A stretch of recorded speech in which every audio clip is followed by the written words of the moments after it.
Assalamualaikum warahmatullahi wabarakatuh.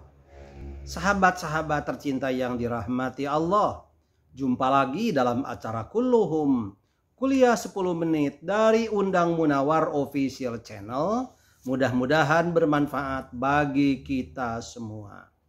Materi kali ini saya masih akan melanjutkan kisah Nabi Daud alaihissalam. Pada materi Kulluhum sebelumnya, saya mengisahkan bahwa rencana Tolut untuk membunuh Nabi Daud tidak berhasil.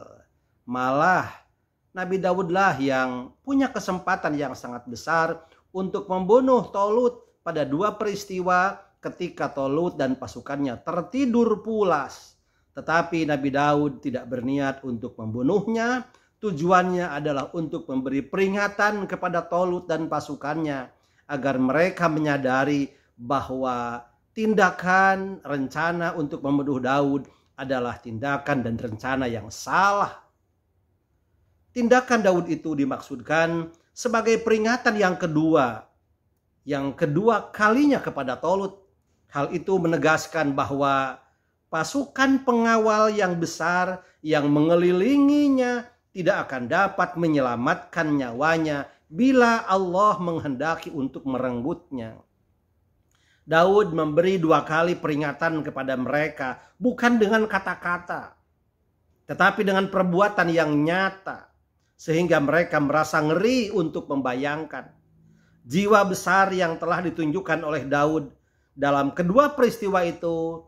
Kali ini menjadi berkesan di dalam lubuk hati Raja Tolut. Tolut kemudian mulai menyadari. Ia merasa bahwa selama ini ia telah jatuh tersesat, terutama sikapnya terhadap Daud. Ia sadar bahwa nafsu angkara murka dan bisikan iblislah yang mendorong dia merencanakan pembunuhan atas diri Daud yang tidak berdosa, yang setia kepadanya. Orang yang berkali-kali mempertaruhkan jiwa untuk kepentingan bangsa dan negerinya. Orang yang tidak pernah berbuat khianat atau melalaikan tugas dan kewajiban terhadap negara. Ia sadar telah berbuat dosa besar dengan membunuh dan melakukan pembunuhan yang dilakukan atas beberapa pemuka agama pengikut Daud hanya karena prasangka yang tidak berdasar. Tolut duduk seorang diri, termenung membalik-balik lembaran sejarah hidupnya. Teringat kala ia berada di desa itu bersama ayahnya. Tanpa diduga dan disangka, berkat rahmat Allah diangkatlah Tolut menjadi raja atas bangsa Bani Israel. Ia ingat bagaimana Tuhan telah mengutus Daud untuk mendampinginya, menjadi menantunya, dan menjadi pembantunya yang setia. Ia ingat Daud yang telah menjadi komandan pasukan yang gagah perkasa, yang sepatutnya mendapat penghargaan yang sangat tinggi, bukan sebagaimana yang telah ia lakukan selama ini. Namun dia justru merencanakan pembunuhan dan mengejarnya setelah Daud melarikan diri dari istana. Walaupun ia telah mengkhianati Daud dengan rencana jahatnya, tetapi Daud masih berkenan memberi ampun kepadanya. Dalam 2 kesempatan di saat Daud akan dengan mudah membunuhnya karena Raja Tolut dan pasukannya tertidur pulas. Tetapi hal itu tidak dilakukan oleh Daud karena keimanannya. Membayangkan semua peristiwa itu menjadi sesaklah dada Tolut. Ia menyesalkan dirinya yang telah terjerumus oleh hawa nafsu dan godaan iblis. Ia menyia-nyiakan karunia dan rahmat Allah dengan tindakan-tindakan yang membawa dosa dan murka Allah. Untuk menebus dosa-dosanya dan bertaubat kepada Allah, Tolut mengambil keputusan untuk keluar dari kota, melepaskan mahkotanya dan meninggalkan istananya, meninggalkan kerajaannya. sebuah keputusan yang demikian berani tapi agung dan mulia, karena ia sadar bahwa selama ini ia telah menjadi seorang raja yang arogan, yang ingin menghabisi semua orang yang dianggapnya telah membenci atau mengancam kerajaan dirinya. Ia pergi berkelana dan mengembara di atas bumi Allah sampai tiba saatnya ia mendapat panggilan Allah dan meninggalkan dunia yang fana ini menuju alam baqa.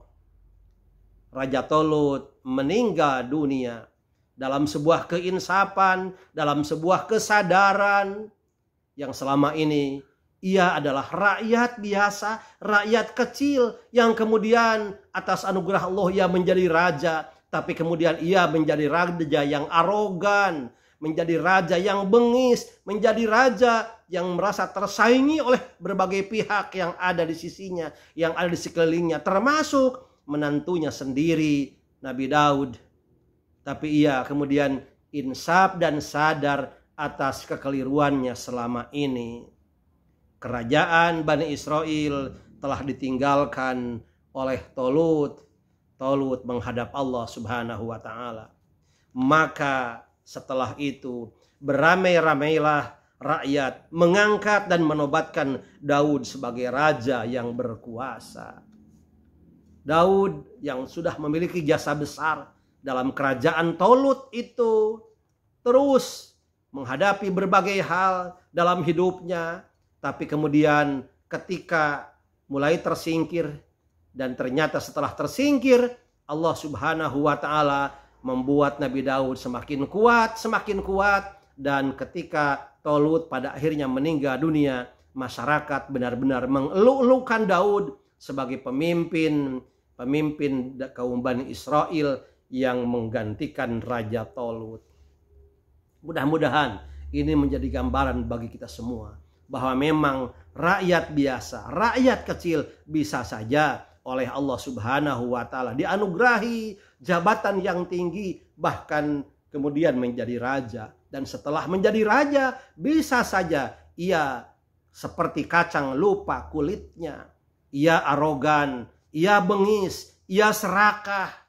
Tetapi ada saatnya orang seperti itu jika kembali dianugerahi oleh Allah Subhanahu wa ta'ala hidayah, maka ia akan menjadi atau menyadari kekeliruannya selama ini, dan kemudian ia akan kembali kepada keadaan semula.